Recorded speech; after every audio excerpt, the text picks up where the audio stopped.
C'est fascinant de travailler sur des machines qui n'existent plus en France, par exemple.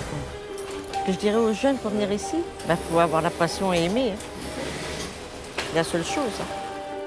Oui, c'est une fierté de travailler pour eux, oui. Parce que justement, oui, ils ont une qualité que même les grandes marques n'ont pas. Il y a un savoir-faire quand même. Français, et puis on sait travailler.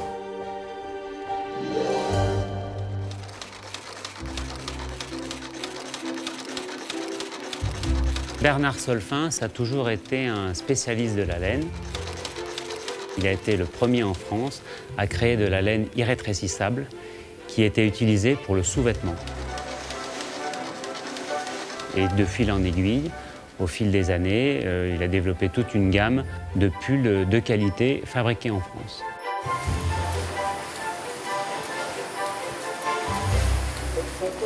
Alors tous nos produits sont conçus directement dans nos ateliers avec les stylistes qui travaillent exclusivement pour nous. Chaque saison, la collection se dessine sous les crayonnés de l'équipe de stylistes. Au-delà du dessin, Chantal tient compte des exigences imprimées par Bernard Coine. Il est primordial que le vêtement soit élégant, il est essentiel qu'il soit imaginé et conçu pour durer. J'interviens dans l'entreprise pour une mission, c'est mettre en œuvre la collection, donc créer les produits et puis développer les produits avec toute l'équipe. On est pas mal, je trouve que l'équilibre, même à hauteur de point mousse, c'est bien, les ajourés, on la serrait bien. Je pense que là, mon travail, c'est par exemple de partir d'une idée d'un pull qui me plaît et d'en faire un gilet, ou de partir d'une maille ou d'un type de fil, et puis de travailler donc un dessin. Donc là, par exemple, c'est une veste où j'ai travaillé un ajouré, donc avec des effets de points. Première étape, le choix des matières premières. Un impératif, le 100%. 100% laine, coton, soie, lin. Elles sont sélectionnées parmi les meilleurs fils, des fibres 100% naturelles qui proviennent du monde entier et sont choisies avec rigueur, comme les cachemires sélectionnés au cœur de l'Himalaya. Les fournisseurs le savent, les équipes de Bernard Solfin sont intransigeantes et contrôlent chaque lot avec minutie. Alors ma famille a toujours été dans le textile. Moi je suis issu de la 5e génération. Nous avons près de 150 ans dans le textile. Et l'entreprise Bernard, ça a été repris il y a une petite vingtaine d'années à une famille vendéenne et qui souhaitait à ce que ce soit transmis à une autre famille parce que c'est vraiment une histoire familiale. Et donc ils l'ont trouvé beaucoup mieux. Ouais.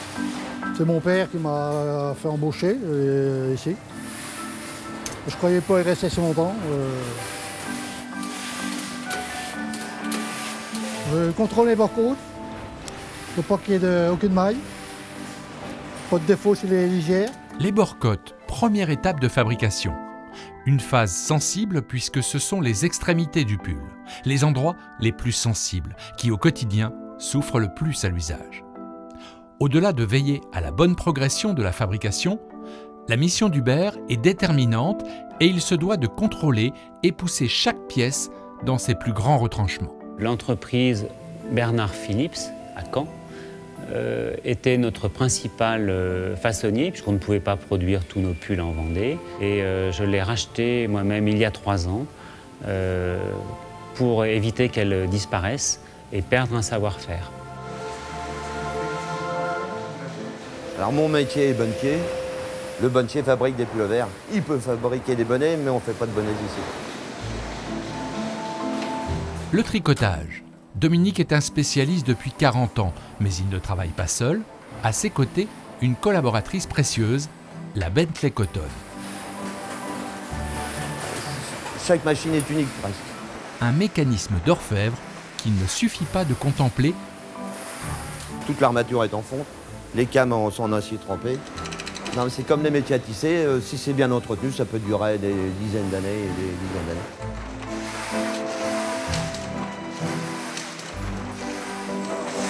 Au-delà d'entretenir rigoureusement la machine au quotidien, le secret est surtout que l'homme et la machine ne doivent faire qu'un.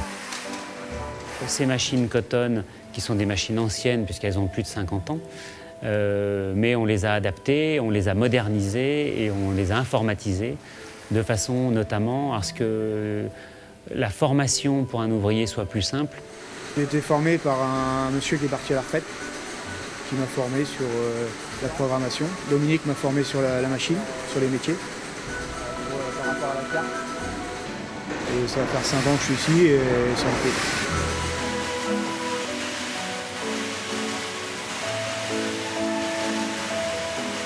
Donc là, je suis en train de huiler les fontures des machines, c'est-à-dire l'emplacement des aiguilles qui sert à tricoter. Donc moi, mon métier, c'est tricoteur.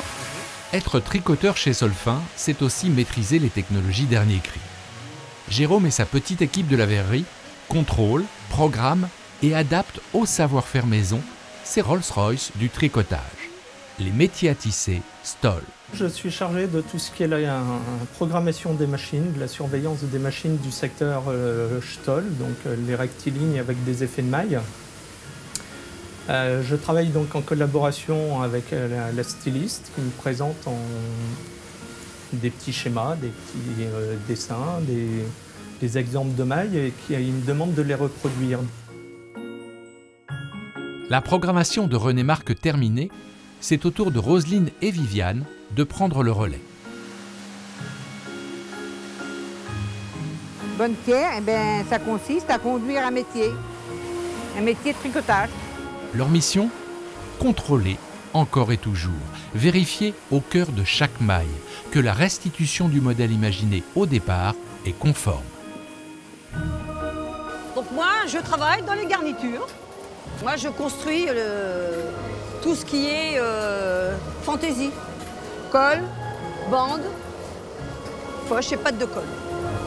Je présente ça comme exemple. C'est un col avec une rangée large ici, une rangée large ici, qui descend sur mes métiers, donc qui est alimenté bien sûr par 4, 6, 8 bobines. Cela dépend ce qu'on me demande par rapport à la grosseur.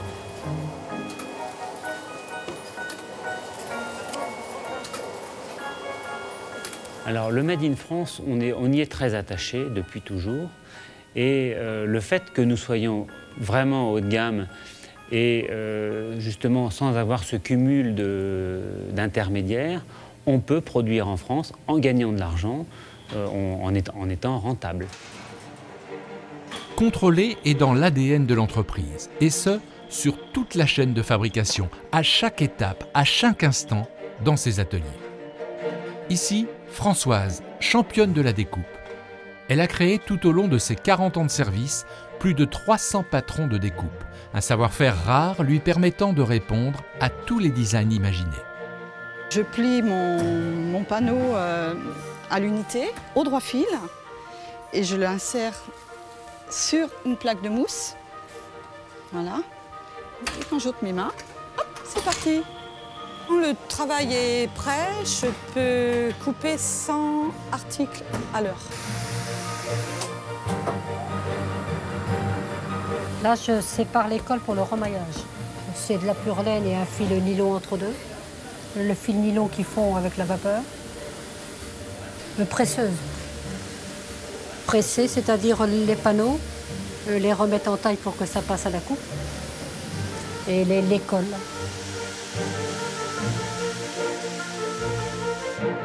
Le remaillage, point d'orgue dans la création du pull ou du chandail. Cette technique d'assemblage est menée de manière particulière chez Bernard Solfin. Une méthode maison qui, au cours des générations, s'est transmise d'artisan en artisan. Le remaillage, ça consiste à prendre le pull en sandwich, mais maille à maille. Donc, on pose la première partie, qui est là. Après, on remet le pull comme ça, et on rabat maille dans la maille pour faire comme un sandwich. Et on pique. On a appris comme ça avec nos chefs. Ben, c'est ce qu'on fait, c'est agréable.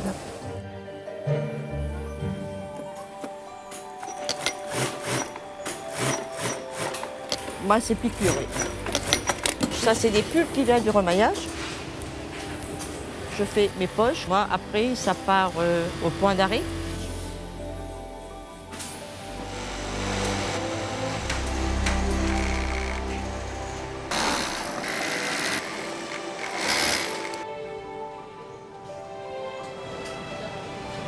Je suis en train de couper des encolures de polo.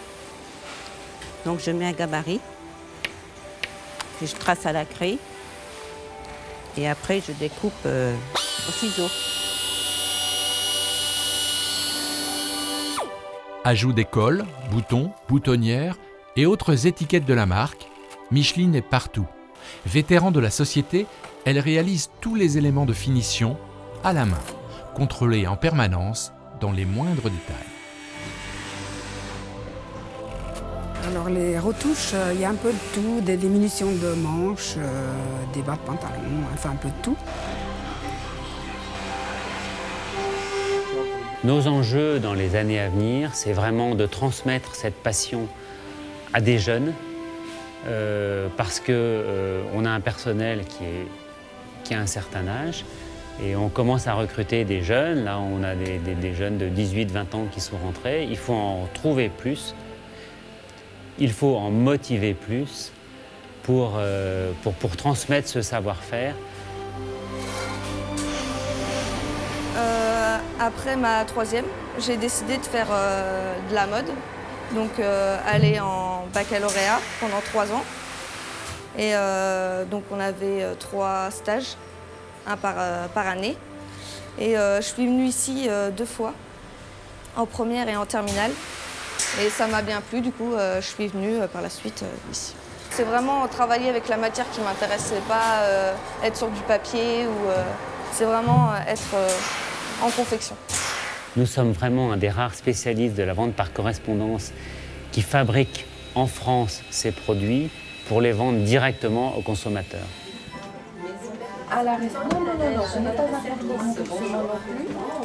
La vente en direct est gérée en Vendée. Une équipe dédiée se charge de recevoir les appels et surtout de conseiller et d'accompagner les clients.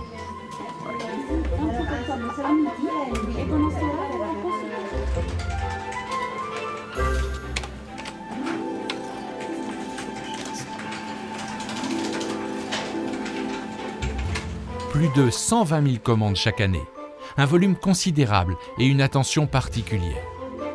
Dans l'atelier d'expédition, chaque colis est contrôlé, validé au plus proche des exigences de chaque destinataire. Je crois vraiment à l'avenir de cette entreprise parce que le monde a changé et il est en train de se rendre compte qu'on ne peut pas supprimer tous ces emplois, trouver toujours le meilleur prix parce que vous n'êtes jamais au meilleur prix, il y a toujours plus loin, vous êtes toujours mieux. Et on se rend compte qu'on ne peut pas exploiter la misère humaine au profit de quelques privilégiés. Le savoir-faire du tricotage français, et donc c'est quand même sympa qu'il reste quand même quelques entreprises en France qui sachent faire des tricots de qualité. Le secret de Bernard Coine et celui de ses équipes? Peut-être simplement la passion pour leur travail, le désir constant de vouloir progresser, innover et imaginer le meilleur, avec toujours en tête cette phrase clé: il est primordial que le vêtement soit élégant, il est essentiel qu'il soit imaginé et conçu pour durer.